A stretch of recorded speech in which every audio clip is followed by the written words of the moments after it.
Connection. It's a basic human need for survival. We've always needed each other. Now, in the face of a new digital reality and revolution, this tenet of our existence is also our nexus of vulnerability. Cybersecurity can no longer be ignored. If you're not protecting your points of connection, the only question is when you'll join the long and infamous list of victims. This is our landscape, all of us. No matter your industry, your background, your intentions, we live in dual worlds, one physical, the other digital. But threats will find you, and your only defense in the battle is a trusted ally. Someone who knows the score, who's willing to go to the mat with you and be called a partner. And who is this connection? ConnectWise. If you're on the fence about jumping into the cybersecurity realm with ConnectWise, I would say don't hesitate. You're hiring an expert. What having ConnectWise as a security partner does for us is it allows us to continue to build and to grow. So we're looking at some of the newer solutions. The Perch acquisition was really exciting to us. As we continue to build out our practice, it's nice to be able to work with somebody who not only gets it, but we know they have our back. And we can show clients real value and the ability to recover without even having to go to backup. With our ever-growing ecosystem of solutions for MSPs of every size, we're demonstrating tangible progress in the evolving digital world. We understand the landscape. We know the processes that will give you the advantage you need to not only survive, but to conquer. We're not just products, we're a solution, a community where education and support are readily available and actively offered. We come to IT Nation Secure so that we can meet our peers, so that we can talk about what they're doing and what's been successful for them. It's given us the capability of making my job more efficient. That's why we embedded the most crucial part of our existence into our name. It's the reason we do what we do and fight the battles every day. To truly be wise, you have to connect and protect what matters most.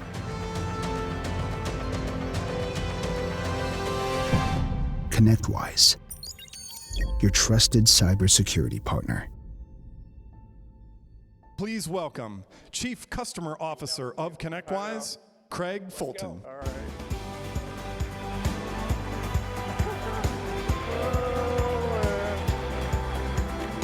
All right, here we are. Welcome, everyone. Good morning. Let's bring the energy. Let's get going. Welcome to IT Nation Secure 2022. It's amazing to be back here with all of you. Now, some people might know this is technically our third Secure conference. The first one was virtual last year. It was a little smaller, but this is our first conference where we're back without any capacity restrictions. It's awesome. It's a packed house. I was feeling the energy yesterday. It just feels so good to be back. And how about this venue? All new venue. I thought it was pretty cool. I'm like, oh, there's alligators out here. Let's see who ends up there tonight. Maybe it'll be me. Just get pictures, okay? Because I don't want you to miss any valuable content for YouTube or TikTok.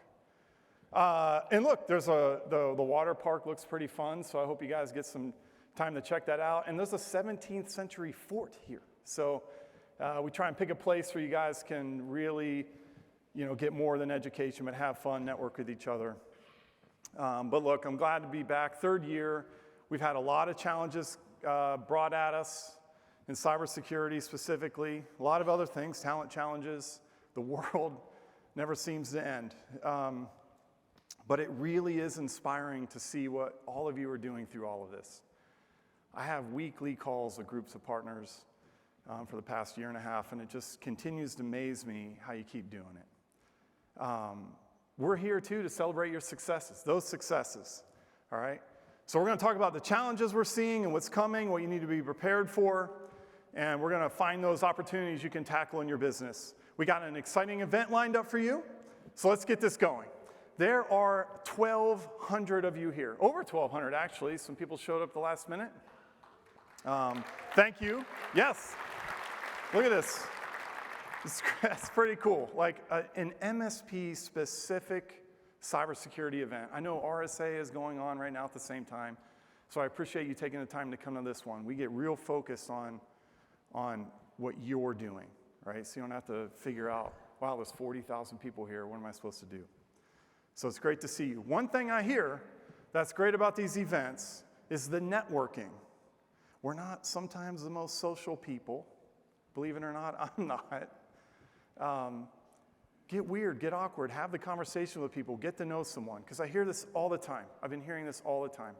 I love coming to this event because I met someone that has the same challenges as me, also in a small town or a big city, and I was feeling alone, and now I have someone I can talk to.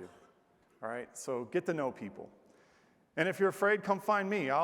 We'll get the conversation going. And look, another thing, right? These weekly meetings I've been having with partners, I said, what's going to make you come to Secure? Or what are you looking for? Education. This is going to be a theme here because, you know, it kind of reminds me when I got into tech in the 90s, education was a big thing, right? A lot of new technology, a lot to learn. Who's going to get certified? What are you going to learn? What do you need to know? It's kind of going through that cycle again with cybersecurity. So we've got tons of educational content, over 100 breakout sessions, presentations, focus groups. There's something for everyone here. Cybersecurity is not just for that techie with the beard in the dark room. I say beard because like you guys end up with so many beards. What's going on with this? I tried. This is too patchy.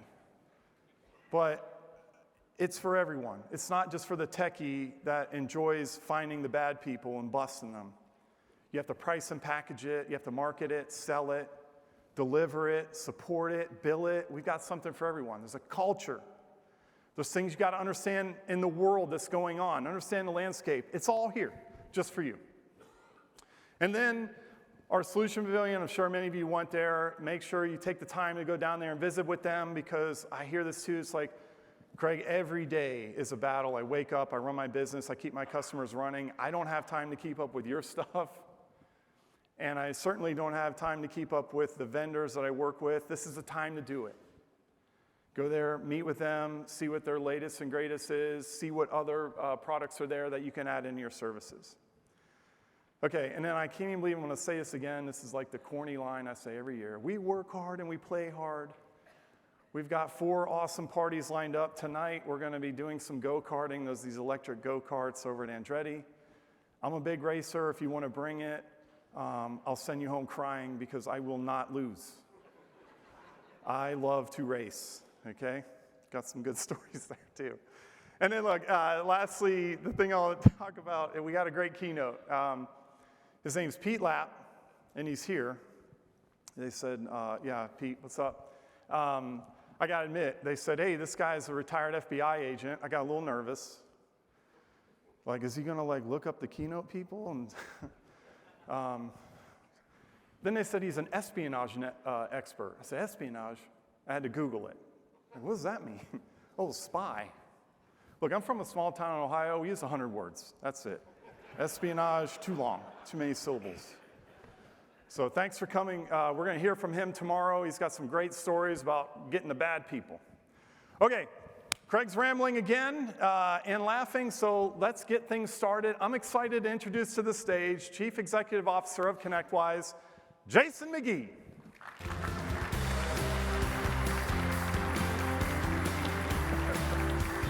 Thanks, Craig. You got to do it, right? All right, all right. All right, all right. Okay. Hey, welcome, Jason. It's really good to have you up here this morning. Thanks, Craig. It's great to be up here, and it's hard to believe our 3rd IT Nation Secure. It was really great reconnecting with many of you at the welcome reception last night, and I look forward to continuing those discussions and collaborations over the next few days. Yeah, and it's been 7 months since we were on stage. What was IT Nation Connect? And in typical fashion... We weren't dressed alike 7 months Yeah, like what? I don't know. I woke up this morning. What are you doing? I didn't bring it. Too late. Thankfully, I wore a different shirt today. Thanks for that. It's early. It's early, yeah. It's harder to get going. You ever notice that? Like, it's harder to get going. But look, last time we were here 7 months ago, had a lot to share. And in true fashion to the industry we're in, a lot's been going on. Tell us what's up. Yeah, indeed. Look, we've seen new threats emerge, both for the TSP partners, all of you in the audience, and for software vendors like us. We've seen supply chain crisis impacting small businesses like we've never seen or experienced before. The industry talent shortages, specifically cybersecurity talent, but across the board, continues to grow.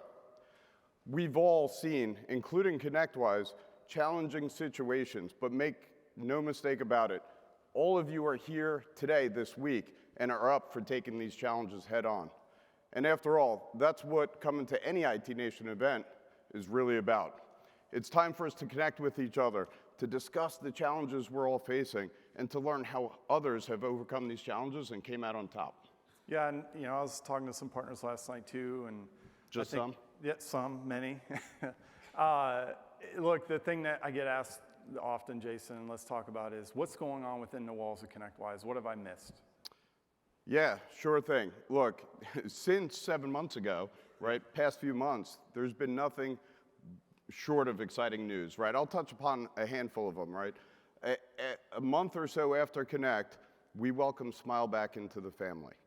Designed exclusively to help MSPs gauge and improve the customer experience, Smileback surveying and reporting tools make feedback and actionable feedback possible. It provides instant feedback that allows businesses to improve their service and optimize service and save time, and most importantly, improve that overall client experience. Yeah, I love that we did this. I knew the partners that built this tool. If those of you who've been coming to IT Nation for a while, I stood on stage a few years ago and said, we got to get focused on the experience, right? I know we're supporting technology, but we got to focus on the customer and the experience there. It's a great tool to do it. You can measure the steps along the way, like how good are we doing here and here, and figure out where you need to do improvements. Because you got to have the whole customer journey nailed today. It's 2022. People are primarily paying for an experience, right? So it's great. Yeah. So just after the new year, we launched the ConnectWise virtual community as well, Craig. Yeah. This allowed us to enable us to continue the valuable conversations and discussions that we're all here this week for, and allow that to happen all year long. This, in part, is our commitment to help deliver a more meaningful partner experience. But not only that, allows you all to increase your opportunity to network with the ConnectWise experts and to create a safe experts. Well, let's find out. Has anybody been on the community yet, virtual community? I'm on there. You can find me. And good thing I've seen bring dozens, yeah, hundreds. Make sure you check it out. But not only that, it helps create a safe environment for partners to come network and learn from their peers. Yeah. Then in February, we formed the new business units led up by individual general managers. And we also appointed a new CISO at ConnectWise, all with the intent to speed innovation and to improve that overall partner experience, that experience for you all. All of these colleagues are here this week, so they're here to speak with you, so please remember these faces and make sure you take the opportunity to track them down and have meaningful conversation and dialogue as to what's important with you, so they could take that and build that into their roadmaps. Yes, get their emails, not mine, get their emails. I've had the pleasure of working with them for the past few months. Those of you that may know, I was a product officer at ConnectWise, and it's been great transferring some knowledge, but importantly, the partners that I've grown relationships with, they've been talking to them. They've been really absorbing a lot, and one of the first things they did right out of the gate was launch a new roadmap page. We get asked all the time, what are the products doing? So if you've missed it, a couple months ago, connectwise.com/roadmap, they're keeping that updated. They're doing a lot. There's going to be a lot more coming out for the rest of the year. And we talked about this at Connect 2. They've launched this monthly product innovation webinar. So if you really want to stay in tune with what's going on in the products, the use cases, the outcomes you should be delivering, sign up for those webinars. Go to the university and check it out. So what else, Jason?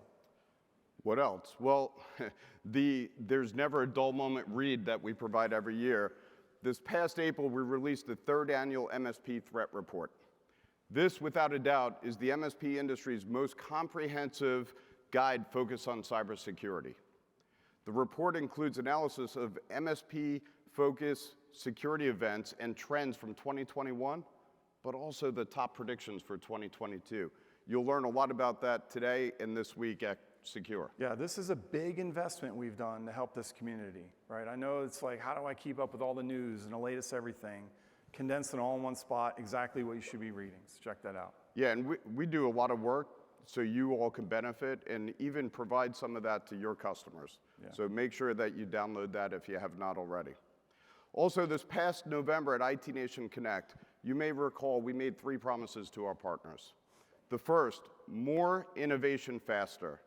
Since we made the announcement of the new AZO platform and ConnectWise RMM being the first platform on top of that, we have released over 400 new releases since that announcement.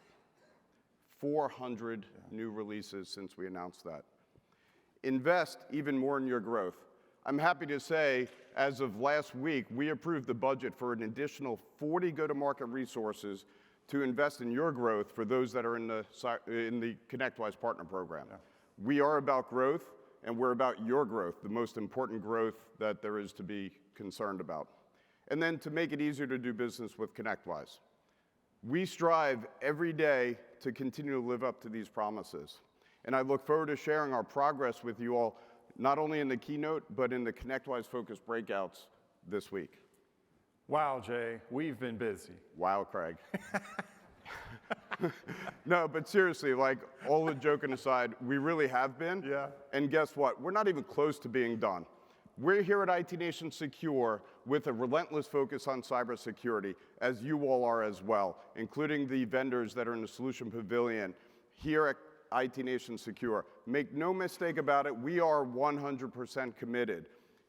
And I can't think of any other company that is more committed and provides more comprehensively the tools, resources, and services to help you secure your business, secure your customers, and to help you grow your cybersecurity practice.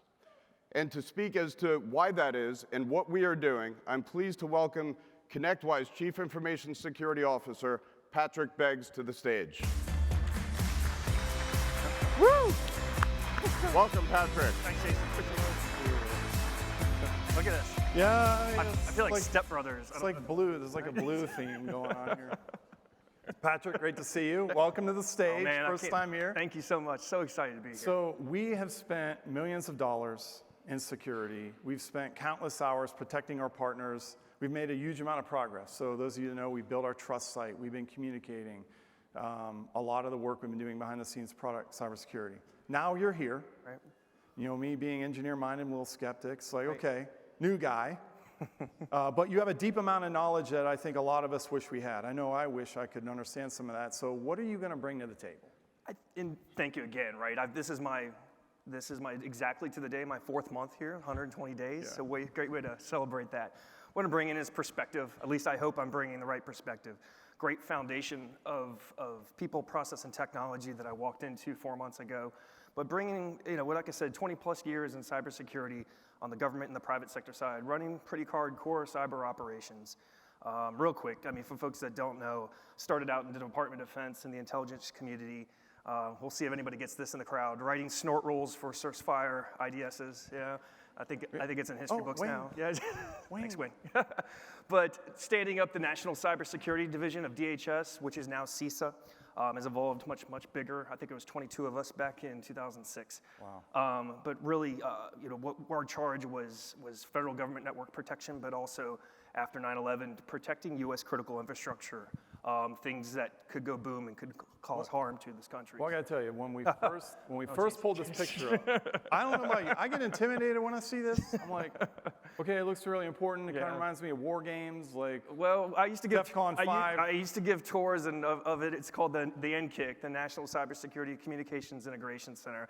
I helped build it. I was the first director of operations there. And the Whopper was, we actually had a server named the Whopper back in there, believe it or not. That was not that in Star Wars characters' names. That's where my head goes. My brain goes. But yeah, the point of the NCIC was, and again, perspective, right? Okay. The point of the NCIC was, yes, federal government networks. We had members of Department of Defense, the intelligence communities, Department of Justice, Secret Service, but we also had members of the private sector in this operations center and state and local governments in there. And the whole point was fusion. You're going to hear me talk about fusion a lot, collaboration, information sharing, but also understanding of what's going on outside. I mean, you know, the government's only going to have so much of a view. So that was, it was a lot going on, but a lot of early collaboration. Again, quite a few years ago. So. And you know, as we were preparing for this, you talked about it. Yeah. You know, look, I'm no expert in this. I'm always curious. So you said, we're monitoring critical infrastructure in this. What do you mean by critical infrastructure? I'm looking in the room right here, and I'm looking at critical infrastructure, right? It's privately owned infrastructure of dams, water treatment plants, malls, believe it or not, football stadiums. I did a security assessment of Raymond James Stadium before the Super Bowl because of what could have happened. We were checking their industrial control systems to make sure that they were secure, right? Because for something bad to happen. But it is, a lot of the times we were out there talking to managed service providers of hospital systems, right? Well, actually, a lot of times we weren't talking to the actual companies. We were talking to the folks that were running and protecting their networks. So it was, I think it's 80% privately owned of U.S. critical and international, by the way, critical infrastructure. You know, and I've never really connected that in my head. I thought, okay, when it comes to stuff like that, the power systems, that must be government, and we don't get to touch that. But now I see the importance of it, and it sounds a lot to me like colonial pipelines type stuff. So I'll kind of give some context, and I'll talk about that as well. But so what we were seeing in about 2008, 2009, folks probably have heard the term Stuxnet, right? You know, but before even that, we started getting calls from folks that we were talking to out in the field, and they said, hey, I got some stuff going on with my network, right? I don't understand what's going on, before ransomware pretty much. And so we would send teams out, hey, we're from the government, we're here to help. And they're like, yeah, right. But we had to really, it was a lot of, this is early Mandiant days, we actually would bring them with us, right? I'm still waiting for my check from Mandiant, but we would bring them out there. And we started seeing indicators, what we call, you know, indicators of compromise on private networks, say a water treatment plant. And then holy crap, those are the same folks that we were fighting, that I had been fighting on the classified side. And so that was the kind of crossroads, aha moment. So we got folks that are, you know, that are wearing their uniform in a nation-state country, right, focused on critical infrastructure in the United States, privately owned critical infrastructure. Wow. Fast forward to Colonial Pipeline, right? I mean, I'm in a suit now, or I rarely ever wear a suit, by the way. It's the first time I put on socks in weeks. I was surprised this morning. I'm like, okay, he's going to wear First time I've worn socks in weeks, so it's kind of exciting. He's going to wear the out. So with the Colonial, you know, with my CompTIA socks. Anyways, so fast forward with Colonial Pipeline, right? They got hit with ransomware in May of 2021, right? The same folks that were doing that bad stuff, you know, back in the day, right? Either still in uniform or they branched out to their own. They commercialized their cyber activity, right? It's a multi-billion-dollar industry. Yeah. They make tools for other folks to use. They commoditize it. Yeah. And let me tell you, their technology is just as good as ours. So Colonial Pipeline got hit. You know, take away, you know, restrict gas during the leading up to the 4th of July. JBS Foods, you guys remember that? You know, meat prices went up, scarcity, right? And I kind of use this analogy. I'm like, you mess with gas and hot dogs at the 4th of July, you're gonna piss off some America. I mean, it's gonna make people mad, right? So, sorry. And you know, so you know, the government, you know, they're obviously aware of all this, but it was getting a lot more public attention than probably they would anticipated, right? And to me, I'm like, but does it still really affect us? And look, you know, some people won't admit it. I still talk to partners that are like, I don't think that's going to happen to me. So you're talking infrastructure then. When I hear infrastructure, the first thing I think is, Amazon Web Services, and I think computer systems. Yeah. You know, in our case, you know, it's news. So last year, one of our infrastructure systems we use was under attack. Yep, Kaseya got hit later that summer, right? And you know, thousands of affected endpoints or customers, whatever it was. And that was, you know, definitely, that woke up even more so than what was going on with Colonial Pipeline. Like, you know, the breadth of that attack and what, you know, the potential, you know, of widespread compromise in that because of just, you know, everyone here knows, right, the capabilities of those tools, right? Yeah. But point being is CISA, Cybersecurity Infrastructure Security Agency, they had put out their first guidance for MSPs. I'm sure folks have seen that. That was, you know, that was on the map, right? I mean, they have critical infrastructure sectors, and there's the IT sector, which I've worked with over my career. But MSPs really got elevated, and we're trying to have that conversation with my former colleagues that are still there in the government, and show them that, hey, listen, this is the downstream impact of MSPs is going to be a lot worse than you probably Yeah, thought. I know that was really surprising for me when that happened because I thought, wait, the same people attacking the pipeline are the same people attacking this infrastructure. Yep. Then I became like, wait, I work at ConnectWise, we have this stuff. Right. You know, that's what it means for them. You know, what are your thoughts on that? So what we had with last year, some big players got hit. Big players have always been getting hit, and it makes the news. The smaller players don't make the news, right? You don't hear about, you know, state and local. I mean, if you're following it, but the general public doesn't. Yeah. And so a lot of those groups went underground. Some disbanded, some have gotten back together because of current state of affairs in the world. But they realized that going big game hunting was putting a target at their back. I mean, the government labeled ransomware cyber attacks an act of cyber terrorism, right? Issuing sanctions on countries that harbored these groups, right? So they're like, I think we woke up more than we thought we had woken up. So they've kind of gone, you know, our CRU is doing an amazing job, and that threat report is awesome. We're doing a breakout session on that as well while you guys are here, so come check that out. But they're talking about really the low and slow attacks, small and medium businesses. Folks, and they're not stupid. They know, they do their research on cyber insurance coverage, right? For folks that have a lot, they will hit them. They'll want desire to hit them to get as much bang for the buck as they can, right? But with what's going on in the world right now, I think we're going to see a lot more. And I'm not here to scare or anything like that. Just a reality. I think folks can probably do the math on that, right? I think that makes sense, right? It's like you hear the joke like, "Hey, it was Lamborghini. Run into that person. We'll get all the money from it." Yeah. Look, you're painting a very big picture view here. You've set the threat landscape. I think what we hear a lot from our partners, you know, I've attended some Evolve meetings, they're like, look, we're partnered with you. We need to make sure you're protecting us. So what are you doing to ensure ConnectWise is protected and the products that they use every day? Absolutely, and bringing in, I talked a lot about my government experience, which was definitely bringing that perspective in, but working at running large cyber operations at Bank of America, at AWS, at AIG, and Cognizant, right? Large global operations, right? We're not just talking about U.S.-based, challenges and problems, right? Multifaceted, multicultural environments, right?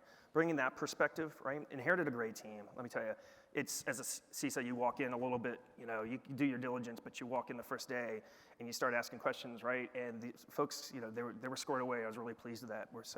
We're adding to that. We're bringing on new leadership and new talent, new technical talent. We're embracing what I call that cyber fusion mentality, right? Understanding everything in our environment and to try to better predict, proactively protect versus, hair on fire, responding after the fact, right? And then doing after action reviews and things like that, right? I'm an automated person. I have a patent in AI for cyber operations. Okay. If you want to go fall asleep, I can tell you guys about that in the break session. But yeah, it is more that fused, real proactive approach that we're trying to do. And AppSec. I'm going to hear me talk about AppSec all day long. So. Yeah. Okay. But like I said, the things we want to do, right? The things we make, right? Obviously, is our number one priority product. So our processes and our technologies that we're offering partners, right? That is, obviously, is a no-brainer for me. That is one of the main things that I'm trying to protect. Things we use, right? Things we use to make, the partner experience better, to make our technology, right? We have a lot of things we have to do to produce these things, right? So we got to make sure those are secure. Right, and obviously everything we care about, our internal infrastructure, our people, right, process, technology. That's fun. I love having these longer password requirements. Greg, change your password. You can't just put a 1 on the end. I need some phishing test ideas we're going to target Greg directly. So if anybody has any good ones for me, I will buy drinks for those. So. I did fail at a phishing attempt. Like, it was perfectly timed because I'd just come off a vacation and I got an email that said, your PTO balance is off, click here to log in. I'm like, how can this be? I have unlimited PTO, how can it balance? And I'm logging in. And I'm like, it's not logging in. I'll just keep entering. I'll try another password and another one and another one. And then I looked at URL, I'm like, I'm not telling anybody.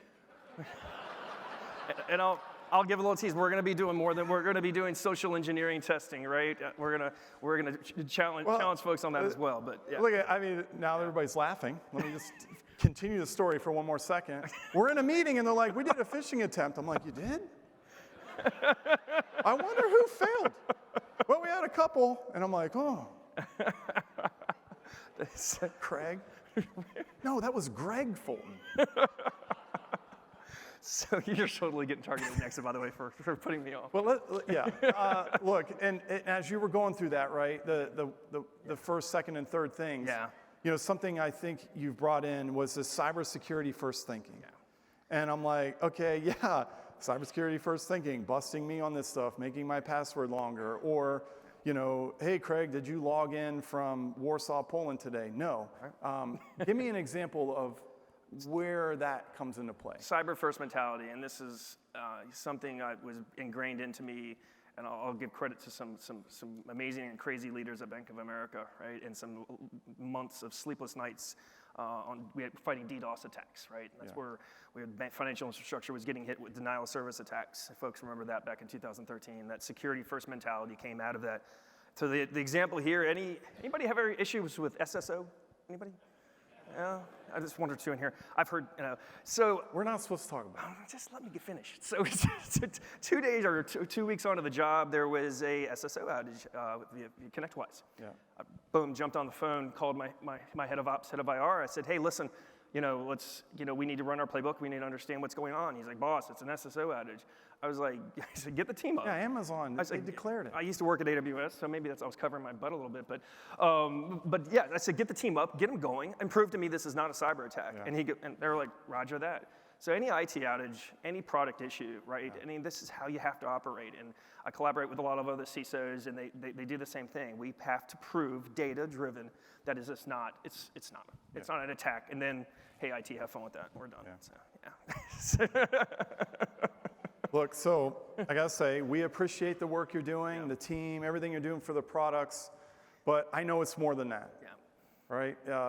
15 years ago at ConnectWise, we said we're gonna be an open platform, we're gonna integrate, we're gonna bring integrations in, have APIs. That is just as important. Yep. The cybersecurity things you put in place there. So what are you doing there for the integrations? So on the integration side of the house, it's is a big thing with me, third-party risk, right? I mean, I'm going to talk more later on this week about really what we're doing with application security in our bug bounty program. We're doing vulnerability assessments by third parties against ourselves, right? We have to understand where our weaknesses are. But from third party, the past 5 years of my career running cyber ops, more of the major incidences that we had to respond to were our third parties getting compromised, and we had to make sure, it was, again, this was playing catch up. Were we affected? Were our connections secure, right? Was there only one-way communication? Yada, yada.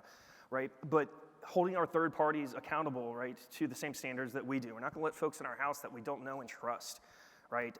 It's the ConnectWise Invent program has added third-party integrations that have to pass a certain level of standard, right? So I can't say that enough for folks in the room, right? Same ways. That's how things are getting in, and that's how the bigger incidents are occurring through jump points of smaller integrators into your big environment. So, awesome. Yeah.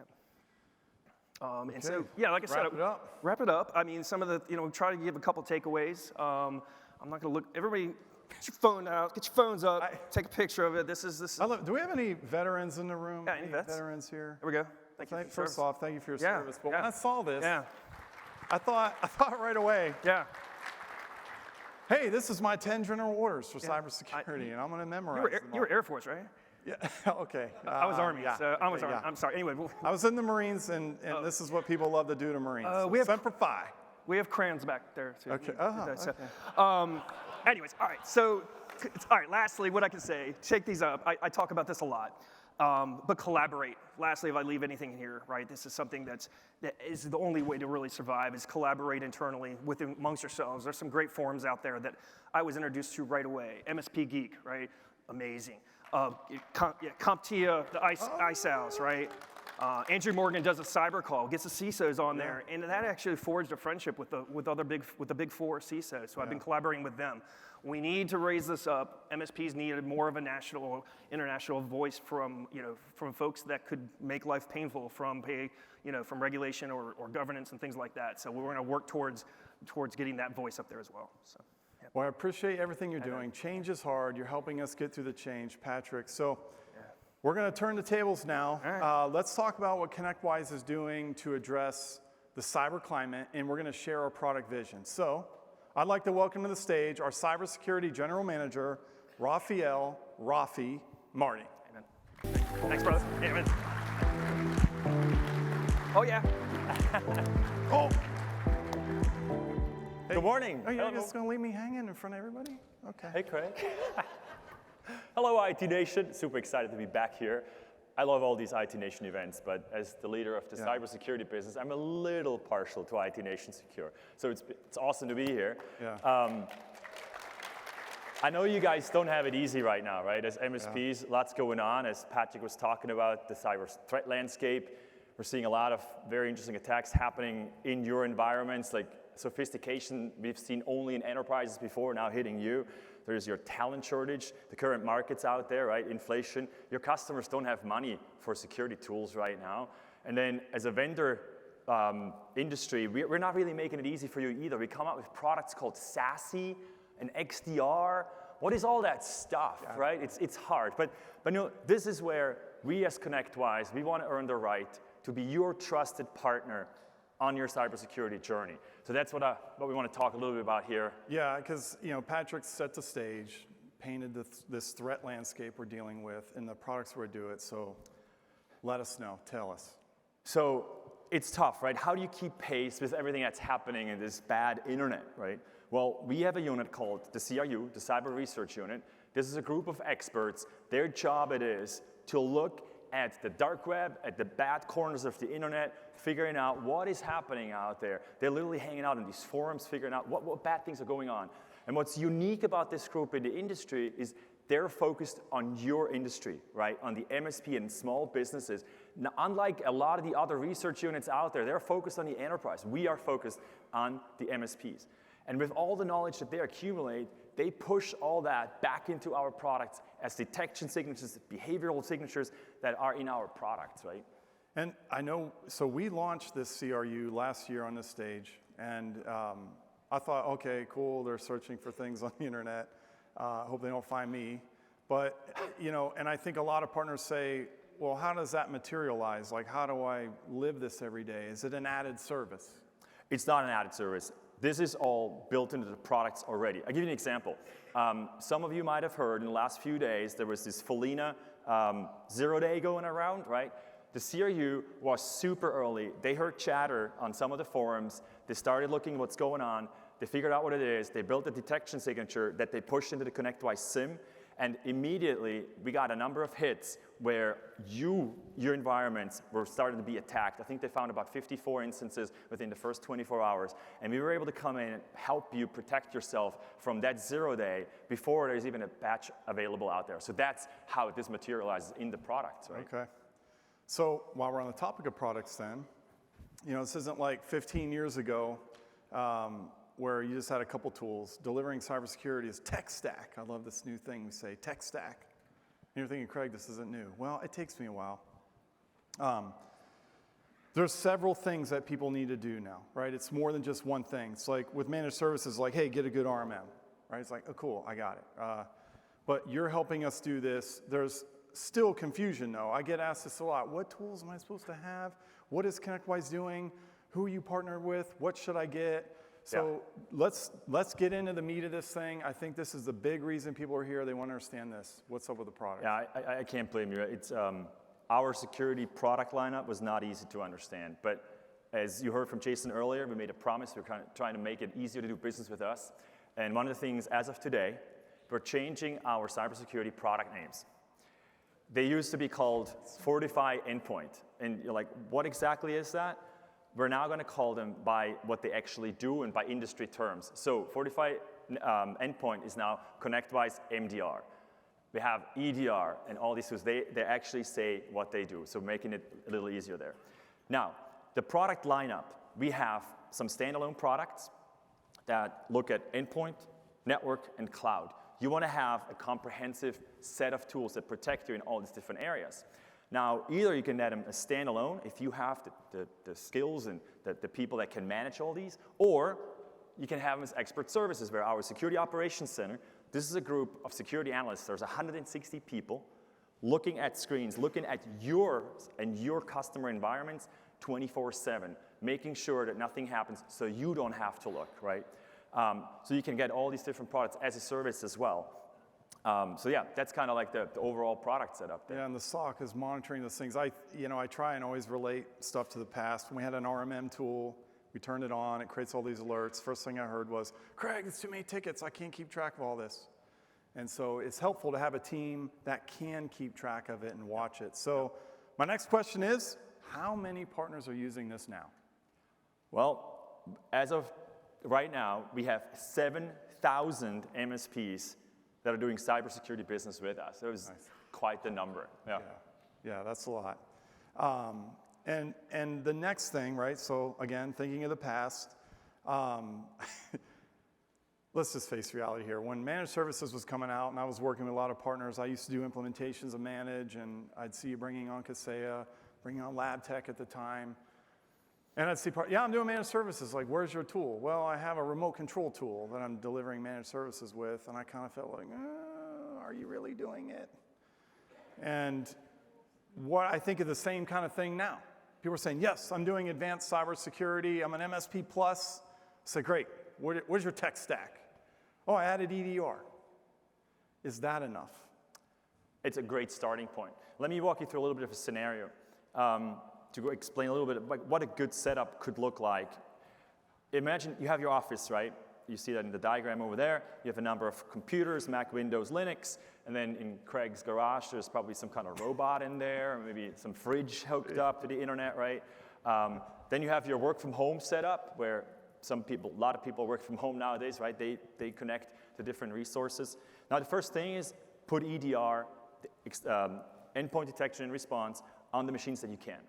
The challenge with that is you can't put EDR on your robot, right? Right. It doesn't work on there. No place to load it.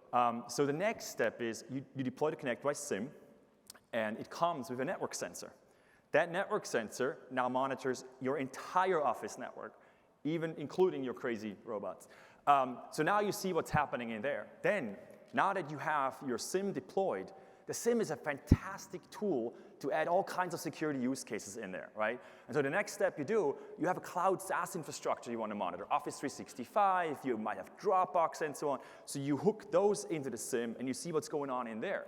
You can even hook things up like Wi-Fi, right? Like in your office, see whether there are any attacks happening on the Wi-Fi infrastructure. So you bring all this stuff into the SIM, and then if you want to take yet another step, if you want to do some more threat hunting and you have maybe some skilled technicians, some security experts in your organization, that is a great tool.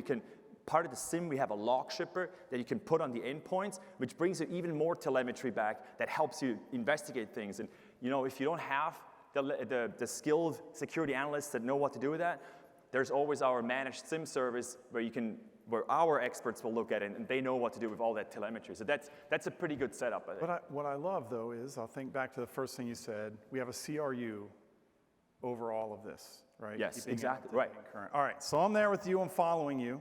CRU, they're plugged in. They're getting the intelligence, incorporating all these products you just described. I get it. I understand now. Thanks for making the names easier to remember. But no one's ever 100%, right? We do our best to be ready and keep track of everything, but incidents then do happen. And I think for a lot of people, there's been so much work in getting protected that there's been very little understanding of, okay, now what do I do when something happens? That gets real messy. I remember last year I was at Evolve meeting, and I met a partner that had to work through an incident. It was like, man, we didn't know what to do. We were calling for help. ConnectWise, we were driving to clients. Do you have an answer for that? Yeah, look, as you said, it's not an if, but it's a when, right? In cybersecurity, we just can't be 100% secure. We can get really close, but you want to be prepared for when something happens. And we launched an incident response service a couple of weeks ago where you can call us up 24/7. We're there. We bring the cavalry. The first thing they do is they contain the threat. We want to make sure it doesn't spread anymore. Then we get you back operational because you have a job to do. You want to make sure your customers can work again. And then we try to analyze what happened. How did they get in? Make sure they can't get in that way again, right? And then what we also do at the very end, we actually leave our monitoring tools for another 30 days on there to make sure there's not a reinfection or something new popping up, right? You don't have to be a partner. You don't have to be a security partner of ours yet. Yeah. Like you can use this service, and you can have it in two flavors. Either on demand, so you just call us and we work with you, or you can get on a retainer. And the retainer has the benefit that we'll help you. We'll set up some calls before, and we get you ready for the incident, right? So that we know who to call, you know who to go to for the key to the cabinets and the password for the old router somewhere, right? So we make sure that when things happen, we can come in and actually be influential and make a change. This is actually a really big deal. It's a really big deal. And why? Because, look, we're already dealing with talent challenges as it is, right? I've had so many partners tell me, yep, lost my senior tech, lost a tech. They went to a bigger company. And you're like, how am I going to fill the skills gaps of the cybersecurity stuff? And I see what y'all are doing. You're taking the same people that work in managed services, you're putting them in cybersecurity. All right, let's come clean. Is the same people not entering their time? Is the same people that are not getting their notes in?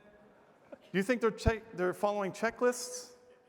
Right, cybersecurity, that stuff's important. Right, I used to be a managed service tech. When you gave me a checklist to install a computer, I'm like, I've done this a million times, I don't need some checklists.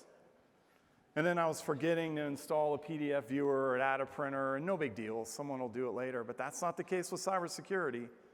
So when you're dealing with these challenges, we got you. We have an incident response team, we have the SOC, we have the talent that you need, partner with us. So, our story here, we've got the CRU, we got our products working together, and we've got incident response. The next question is, and it kind of reminds me of a funny meme of, I'll say it, Joe Exotic, like, I'm not gonna be able to financially recover from this. When one of these things happens, it's like, yeah, there's a major financial impact. So then how do we have partners' backs on that? Well, cyber insurance, right? It's been a topic that's been heavily debated and talked about in the MSP industry, right? It's getting harder and harder to get some kind of tech E&O or cyber insurance, getting your customers cyber insurance.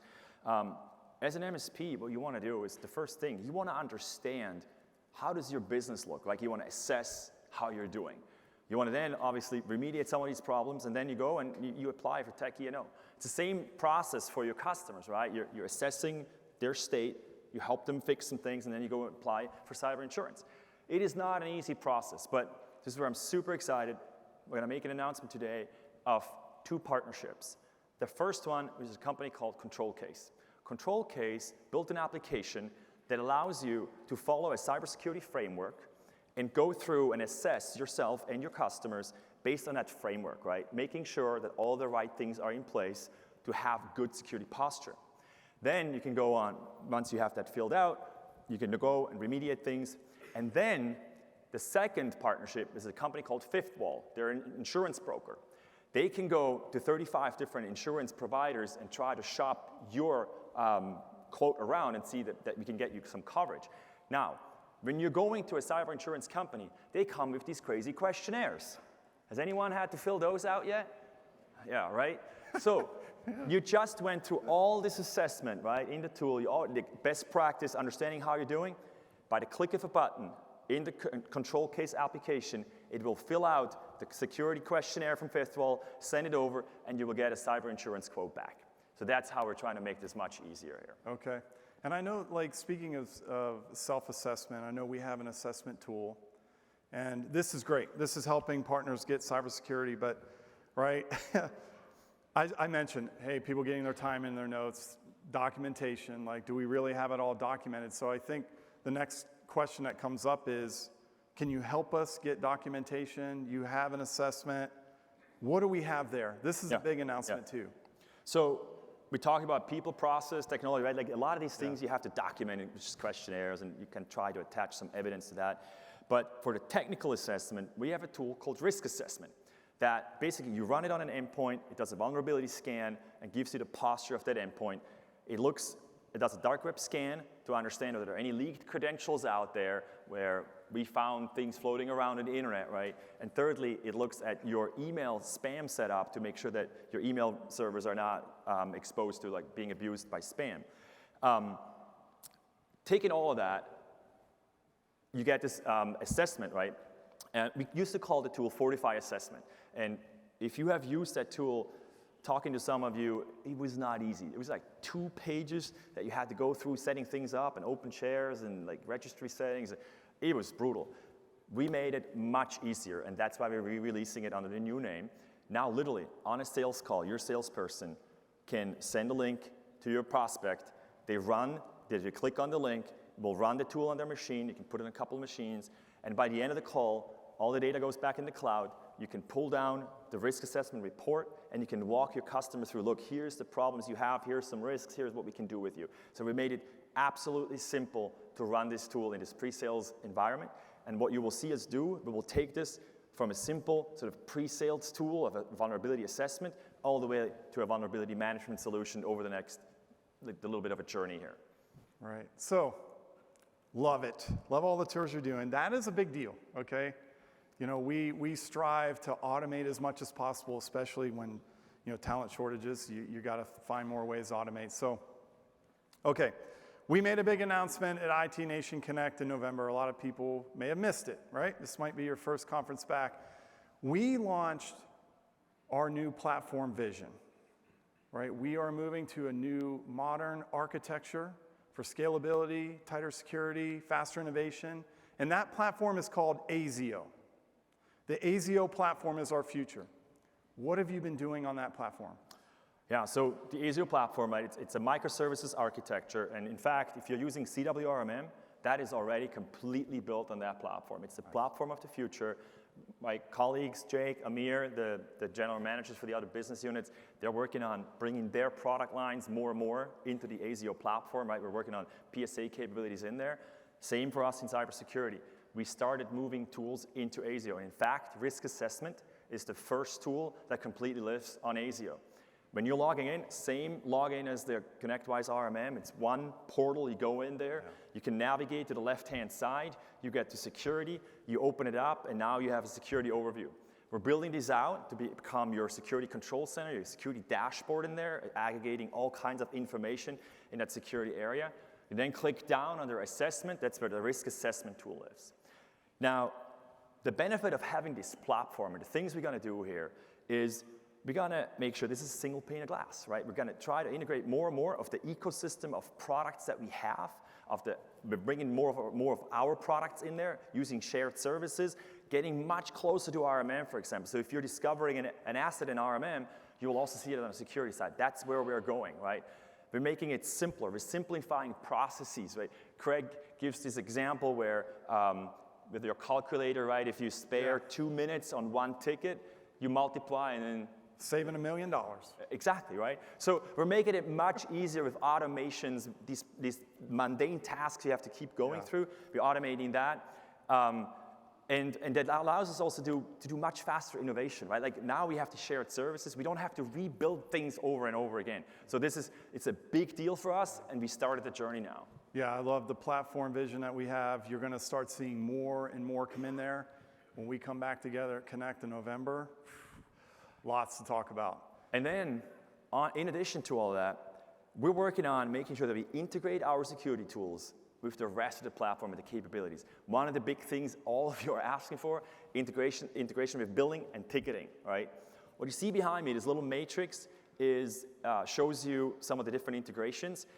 The goal for me right now is by the end of the year, we want to have our main product, which is ConnectWise SIM, and the products around SentinelOne and Bitdefender, which is our EDR and MDR solutions. I want to have them fully integrated into ticketing and billing, so making your lives easier. You see, we are not at the beginning. We already started this journey. There's a bunch of green already here. We have a number of integrations. If you want to know more details, come to my breakout when I talk about the roadmap, and we'll get into some more of the details. One of the integrations I want to highlight a little bit is Bitdefender. They just integrated with our CWRMM, our flagship RMM platform. And what you are able to do with that is you're going to be able to push down your agents, manage them, and also remove the agents on there. And with that, I'm really excited to announce that as of today, you're going to be able to purchase CWRMM with Bitdefender EDR or the MDR service as a package bundle at a discounted price. If you want more information, come to the booth, check it out. I'm very excited about that. That's awesome. All right. Here we go, right? We're making good on our promises, making these products easier to use, integrating them together. You just said we're bringing security into the RMM, into the PSA, but what about the other way around? Yeah, as I mentioned, I've been working quite a bit with my colleagues and GMs and figuring out, well, how can we bring some of the security pieces back into the other product. And we're launching the SentinelOne and BrightGauge integration today. So you can, if you don't know BrightGauge, right, our advanced visualization dashboard tool, you can now integrate SentinelOne data in there. We have built you a nice dashboard you can play with, but you can customize that as you want. You can move things around, put your own gauges in there, you can set up goals. And most excitingly, if you have other data sources, you can now mash up all that data into one dashboard. This is the start of a journey. We're going to integrate more of the security tools into BrightGauge. That's that.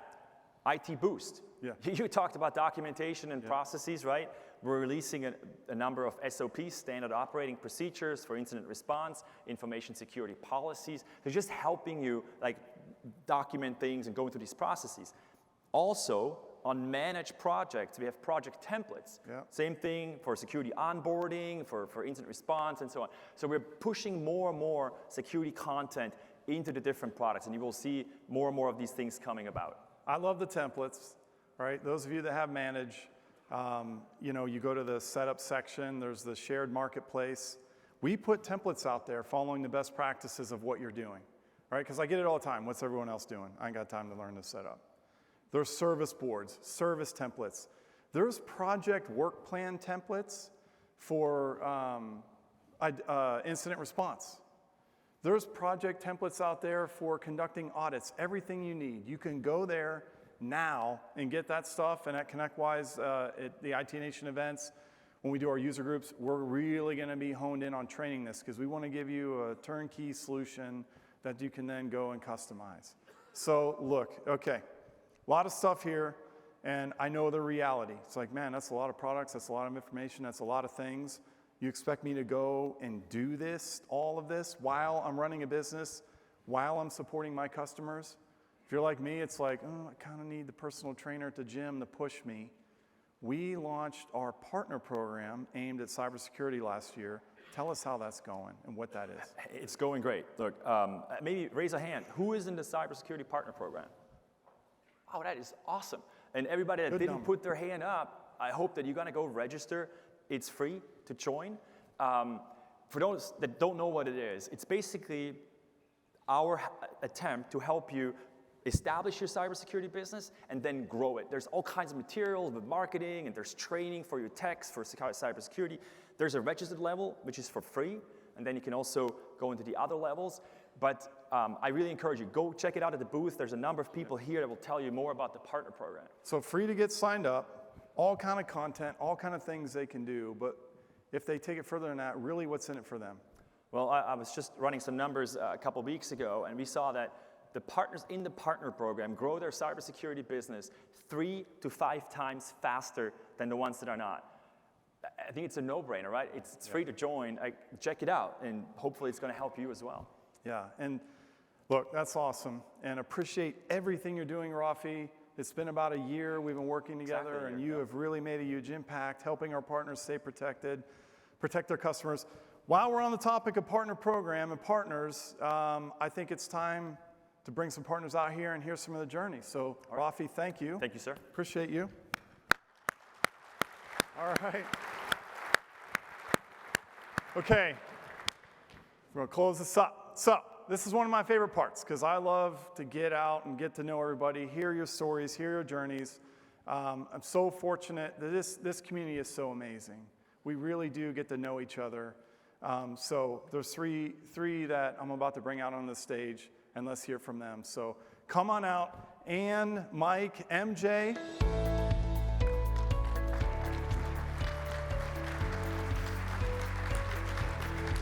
Oops.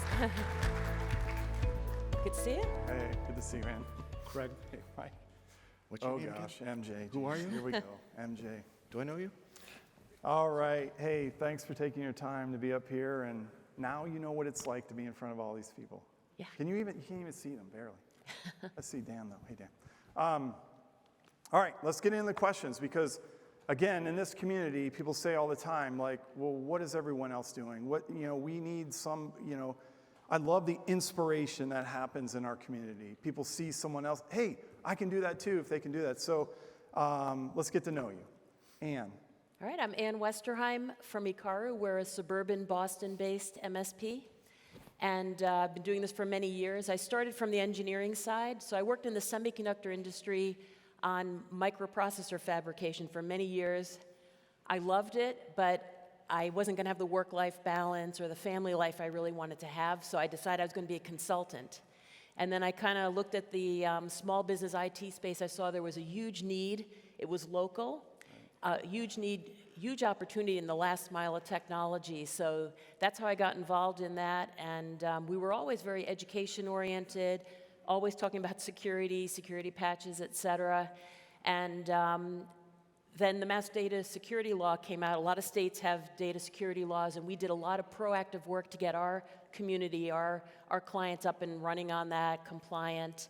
A few years back, we had a couple of clients get hit with ransomware in a short period of time, and that's when we really realized we had to step up our game on cybersecurity, that we can't take care of our small business clients without actually protecting them at a higher level. It was extremely stressful. We got everybody recovered, which was great, but midnight calls on Thanksgiving and nothing I want to repeat. But so we really stepped up cybersecurity. We're in the partner program, and we're always learning, and really excited to be at this conference and learn a lot more. So it sounds like you've always had a cybersecurity first culture in the way you did things. Yeah, my clients complain about us talking about security patches. I would be one of those clients. Yeah. I got a job to do, just slowing me down. Yeah. Thanks, Sam. Appreciate you being here. And Mike. All righty, Mike Ritzema with i3 Business Solutions in Grand Rapids, Michigan. i3 started in 2004 as a merger of two IBM business partner firms specializing in manufacturing and distribution software and very expensive IBM hardware. Shortly thereafter, 3-4 years later, the Great Recession hit, and that business just crumbled. We had a small networking division. We stepped on the accelerator and started building that, and for the next decade, I had an unhealthy fixation on recurring revenue. At that time, we joined HTG peer groups. Thank you, Arlen Sorensen, and all of our peers were running ConnectWise software. We bought that. Two of the best decisions we've made. Fast forward 10 years, cybersecurity is looming. We wanted to have to start building out the cybersecurity business, and the next logical thing, get a smart guy, a CISO type. We spent $10,000 sending a senior tech to certification. That didn't work. At some point during the year, he told me that I could not understand cybersecurity. I'm not a tech, and the business is going to crumble all around me. He left the company, or we let him go at the end of the year. In March of last year, we joined the ConnectWise Partner Program, cybersecurity, sit at the feet of Wayne Selk, Frank, Natalie, and for 3 to 4 hours a month with partners from all over the world, and started putting the practice together, and today the train is on the track. Good things are happening. Love it. Love hearing that. And, okay, we don't need to hear from you. No, fine. No, I've been knowing MJ a long time. We go way back. MJ, go ahead. So I'm MJ Shore. I'm the Chief Community Officer with CompTIA. Before that, I was one of you. I was an MSP for close to 20 years. Started in '97, before most of you were born. Before MSP was a thing. Bought ConnectWise in 2004. Got to see Craig on the other end of this little screen going, no, not like that, like this. Yep. This is how you do it. And fast forward, was acquired by a friendly regional competitor, then we were acquired by a national competitor. I did some consulting for a while, and then was recruited to start up something called the CompTIA ISAL, which is now run by this amazing team who are biting their tongues not to heckle me in the front row. Why did you let them sit there? And like Patrick, I'm wearing some awesome socks. We not only do cool things around threat intelligence, but we've got some great socks, so come see us. But, and here we are. And ConnectWise has been a great supporter of our initiatives. For those who may not know CompTIA, we are a vendor-neutral, nonprofit trade association. We are the largest IT trade association in the world. We exist to help you be better at what you do. Whether you're an MSP, a vendor, a distributor, a consultant in the industry, we're here to serve you. So we love talking to our members. We love hearing what our members need. and building the tools, the services, whatever we can to help you. And we are also the world's largest third-party vendor-neutral certifying body. Okay. Look, let's keep it informal. Go ahead and chime in. I'll direct some questions here. The first thing, get this a lot, right? People want their identity. Am I supposed to be an MSSP? Should I be an MSP plus? What am I supposed to be? Get that question a lot. And when you were traveling down the road of the journey of your business, did any of that come into your mind? Yeah, I think we consider ourselves to be a security first MSP or an MSP plus. So we're definitely not an MSSP. We're not building out a SOC and doing all of that. And I think from our customers' perspective, what they care about, we work with small businesses, and they just need to know we're taking care of them and doing this. So we call it I guess, a responsible level of cybersecurity. But they don't care. To them, they're like, yeah, whatever. Yeah, they have no idea what the acronyms mean. They don't care. Yeah, that's our thing. And Mike, what about you? Look, I like to play by the rules. I want to play by the rules. I just don't know what the rules are. So, I know this. We have a responsibility to our customers, our clients, to deliver a higher level of cybersecurity. And that's what we're doing. And when the rules are published by CompTIA or ConnectWise, I'll pick a label. But right now, we're delivering cybersecurity. Yeah, and MJ, what are you seeing with partners? So, we see it all with our members. Where are you going? This is the best part. You can't sit where you can be seen leaving. You're going to get called out.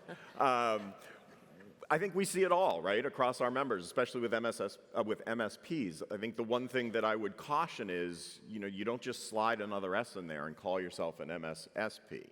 That's a distinct discipline. That's a unique skill set that requires certain things. I think the slide that I think Rafi had that said, do it yourself, done for you, that's a really good delimiter of MSP, MSSP. I like to see MSPs partner with MSSPs, personally. And I think that's good for the industry. Most importantly, it's good for your business. It's good for your customers. So thinking back to the keynote we just heard and Patrick being out here, legislation. We talk about this all the time. Man, this legislation we've never seen. We've never had to deal with this, right? We've had the luxury of really just putting systems out there. It's not like we're electricians and we have to pull a permit and install and then get inspections along the way. Legislation is, this legislation is really changing things, creating skills gaps. What is your approach, Anne, to working through that? And it sounds like you have some history of that where you're at, too. Yeah, so the Massachusetts Data Security Law came out in 2010, and it was actually well-written, simple, kind of the basics of cybersecurity, and a lot of states have that. And then HIPAA's been around, a lot of industry-specific things.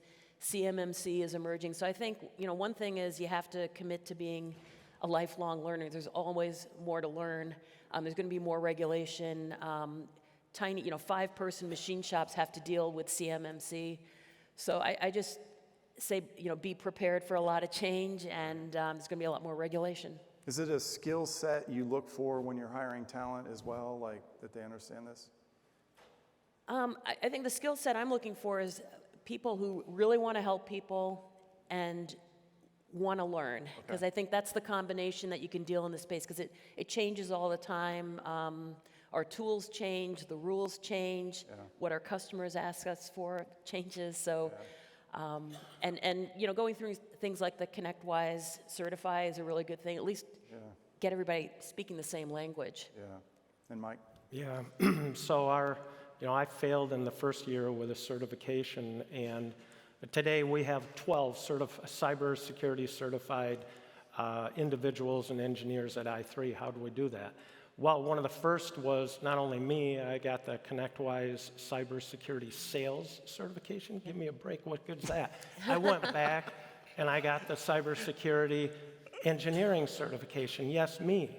And one of the first guys to get that certification at our company, Jim, we call him Donut Man. He delivers donuts to prospects 3 times a week. He's cybersecurity certified engineer. So you want certifications, we've got them, but I think it's more important to execute on cybersecurity, understand it, which that class definitely delivers, and then implement it in the organization. So you've got the world's first certified donut man. Yes. Indeed, yes, we do. I love Okay. it. I just wanted to make sure I heard that right. Swing by when you're in Grand Rapids. They have a donut wall. Look, and MJ, I'll frame this a little different for you, being in CompTIA and the long history of certifications. You know, I remember So getting this is not a softball, this is a hardball. Yeah, I'm gonna yeah. And awesome. I just saw the timer ran out. So Yeah. Again, partners came here saying one of the top things is education. What should we know? What should we get certified in? What are the qualifications? So CompTIA is doing a lot of work there. Tell us what that's like, what people are going through, where they're focused. I mean, it all depends on the individual, right? And the individual's aptitude. Obviously, you know, we have a huge certification business. That's why we're able to be, that's why we have the privilege of being a self-funded nonprofit. There are multiple pathways there. You can take an infrastructure pathway, you can take a cybersecurity pathway, a project management pathway. Our latest is data plus. You know, we believe there's a huge opportunity for MSPs and really all organizations to really understand and embrace the data, right? You know, with the cliche over the years has been every business is a technology business. Well, now just about every business is a data warehouse. They probably just don't know it, and nor do they know how to leverage it and use it. So there are new opportunities coming on board. I think the other big thing we see, look, I was just looking at, we have a very well-regarded product called CyberSeek, which tracks job openings globally. And in the trailing 12 months, there are 715,000 open cybersecurity positions, just cybersecurity. We're not talking about the universe of technology and all that we do. So, you know, believe it or not, this even ties back to regulation. I know a lot of people in this room are probably nervous about regulation. I would caution you about getting hyper-focused on that, because where we're likely to see government activity is around closing the skills gap before we see it around regulating what you do, how you do, with what you do it.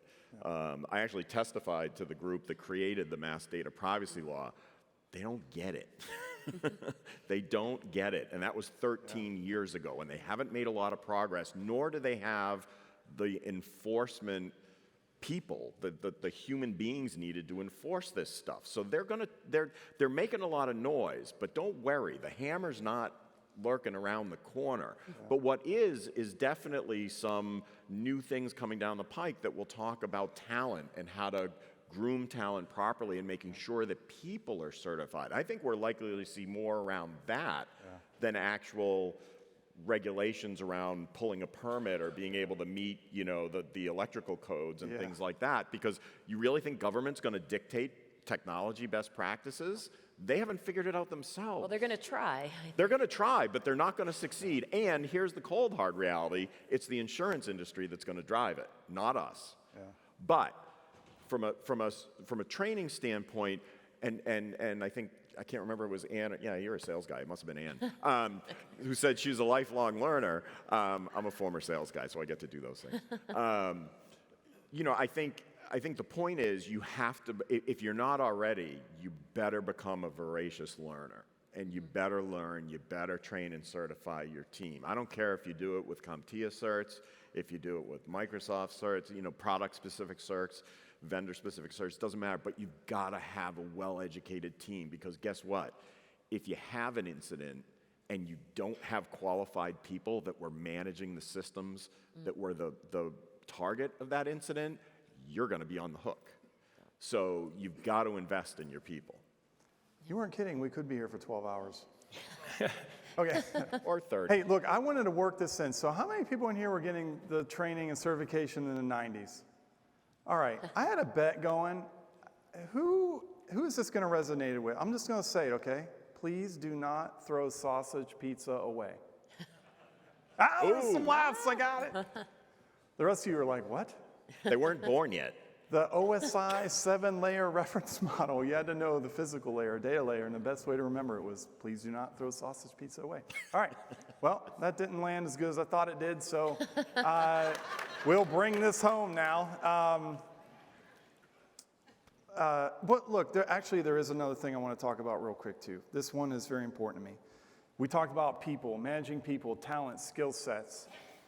Mental health challenges are a real thing. There seems to be this like, we don't want to talk about that, we don't want to address that, just get the job done. If you're out there and you're dealing with it, I'm dealing with it, believe it or not, a lot of anxiety coming here. Talk to someone, talk to your teams, talk to your people. This stuff is very important. We can't ignore it. You know, I know you can get physical injuries, and okay, but there's stuff going on, so make sure, you know, motivate your teams. I'm inspired by this. It helps me, so talk about it. And there's a session on it, too. There's a session right after this we have a session on mental health with Dr. Sagar Samtani and Adeline Garcia. Definitely see it. Let's bring it back. So, Mike, do you have any parting words? If someone were to come up to you and say, hey, how'd you do it? What would you do next? How do I get started? What would you say? Well, I would say this, you know, Anne, state of Massachusetts, 10 years ago, requiring cybersecurity and so on. She's been on this track for 10 years. I've been on the track for 2 maybe. And get the train on the track. I mean, you're here today, and put that first product on the market. I am a sales type, so I'll put the product on the market. Then I'll say to the service team, we just sold it. So put together the process. I think Ann might operate a little bit differently, but you know, put the train on the track, put some products out there, put your company on the road to cybersecurity. We owe it to our clients. And Ann? Yeah, I think you don't have a choice. You really, in this day and age, you have to step up cybersecurity, and your clients need it. They expect it. They probably think you're already doing everything. So, you know, just do one thing and add to that stack. Okay. Yeah. Thank you for coming. Yeah. Wait. Yes?